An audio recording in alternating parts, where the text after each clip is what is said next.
नमस्कार किसान भाइयों। अगर आपने नया तालाब बनाया है या पुराने तालाब में नई मछली डालने जा रहे हैं, तो आज की वीडियो आपके लिए बहुत महत्वपूर्ण होने वाली है, क्योंकि एक छोटी सी गलती आपके लाखों रुपए के फिश सीड को नुकसान पहुंचा सकती है। बहुत से किसान तालाब बनते ही पानी भरकर सीधे बीज डाल देते हैं, लेकिन ऐसा करना सबसे बड़ी गलती होती है।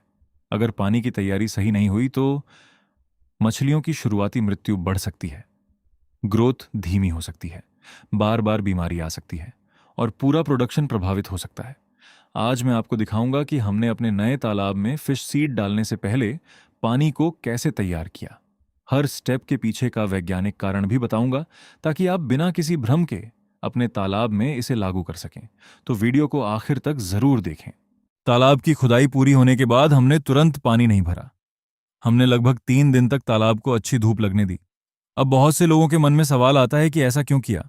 इसके कई कारण हैं। सबसे पहला कारण, धूप मिट्टी में मौजूद कई हानिकारक बैक्टीरिया, फंगस और परजीवियों की संख्या को कम करने में मदद करती है। दूसरा, तालाब की मिट्टी धीरे धीरे स्थिर हो जाती है। अगर तुरंत पानी भर दिया जाए तो मिट्टी ज्यादा घुलती है और पानी लंबे समय तक बहुत ज्यादा मटमैला रह सकता है।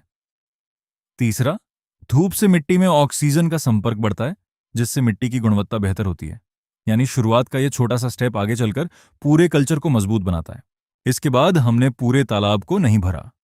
हमने पहले केवल लगभग 1 फीट पानी भरा। क्यों? क्योंकि इस स्टेज पर हमें पानी को जीवित बनाना था। अगर आप पूरा तालाब भर देंगे तो बाद में डाले जाने वाले चूने और फर्मेंटेशन का प्रभाव कम हो सकता है। कम पानी में सभी चीजें अच्छी तरह मिल जाती हैं और पूरे तालाब का बेस तैयार हो जाता है। इसके बाद धीरे धीरे पानी का लेवल बढ़ाया जाता है।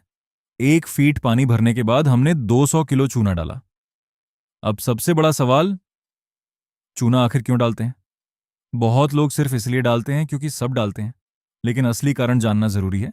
पहला फायदा, चूना पानी का पीएच संतुलित रखने में मदद करता है। अगर पानी बहुत ज्यादा अम्लीय यानी एसिडिक हो तो मछलियों को स्ट्रेस होता है। चूना इस स्थिति को सुधारने में मदद करता है। दूसरा फायदा, चूना मिट्टी और पानी में मौजूद कई हानिकारक बैक्टीरिया तथा रोग पैदा करने वाले जीवों की संख्या कम करने में मदद करता है। यानी यह तालाब को एक स्वस्थ शुरुआत देता है। तीसरा फायदा, चूना मिट्टी में फंसे कई पोषक तत्वों को धीरे धीरे उपलब्ध कराने में मदद करता है, जिससे आगे चलकर प्राकृतिक भोजन बनने में सहायता मिलती है। चौथा फायदा, चूना पानी की क्षारीयता, एल्कलिनिटी बढ़ाने में मदद करता है। अच्छी अल्कलिनिटी होने पर पानी का पीएच अचानक ऊपर नीचे नहीं होता, यानी पानी ज्यादा स्थिर रहता है। पांचवां फायदा, जब आप बाद में प्रोबायोटिक्स या फर्मेंटेशन डालते हैं तो अच्छा पानी उन लाभकारी सूक्ष्म जीवों के लिए बेहतर वातावरण तैयार करता है। इसीलिए चूना सबसे पहले डाला जाता है। ध्यान रखें, चूना डालने के बाद हमने तुरंत बाकी चीजें नहीं डाली। हमने लगभग 3 दिन का गैप रखा ताकि चूना अपना काम अच्छी तरह कर सके। 3 दिन बाद हमने 72 घंटे फर्मेंट किया हुआ मिश्रण तालाब में डाला। यह लगभग 200 लीटर के ड्रम में तैयार किया गया। इसमें हमने इस्तेमाल किया सरसों की खली, गोबर, गुड़, yeast, single super phosphate, SSP, urea, probiotics, पानी। इन सभी चीजों को अच्छी तरह मिलाकर लगभग 72 घंटे तक फर्मेंट होने दिया। इस दौरान यीस्ट और प्रोबायोटिक्स सक्रिय होकर लाभकारी सूक्ष्म जीवों की संख्या बढ़ाते हैं। यही इस पूरे मिश्रण की सबसे बड़ी ताकत है। अब बात करते हैं कि यह फर्मेंटेशन आखिर करता क्या है। पहला फायदा, यह पानी में लाभकारी बैक्टीरिया की संख्या बढ़ाने में मदद करता है। दूसरा फायदा, ये बैक्टीरिया पानी में कार्बनिक पदार्थों को तोड़ते हैं, जिससे पानी की गुणवत्ता बेहतर बनी रहती है। तीसरा फायदा, धीरे धीरे तालाब में फाइटोप्लैंक्टन और जूप्लैंक्टन विकसित होने लगते हैं। यही छोटे छोटे प्राकृतिक जीव नए फिश सीड का पहला प्राकृतिक भोजन बनते हैं, जिससे शुरुआती ग्रोथ बेहतर होती है। चौथा फायदा, जब प्राकृतिक भोजन उपलब्ध होता है तो छोटे फिश सीड को शुरुआत में कम स्ट्रेस होता है। उनकी सर्वाइवल रेट भी अच्छी रहती है।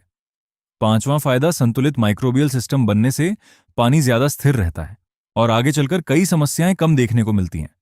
लेकिन एक जरूरी बात, फर्मेंटेशन डालने का मतलब यह नहीं कि बिना जांचे तुरंत फिश सीड छोड़ दें। हम पानी का रंग, गुणवत्ता और बाकी पैरामीटर देखकर ही अगला स्टेप लेते हैं। तो किसान भाइयों, हमारे तालाब की पानी की तैयारी का पहला चरण पूरा हो चुका है। अब पानी धीरे धीरे जीवित हो रहा है और फिश सीड के लिए तैयार किया जा रहा है।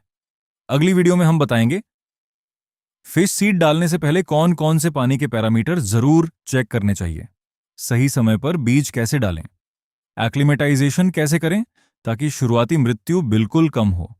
अगर वीडियो पसंद आई हो तो इसे लाइक करें, अपने किसान भाइयों के साथ शेयर करें और हार्श aqua चैनल को जरूर सब्सक्राइब करें।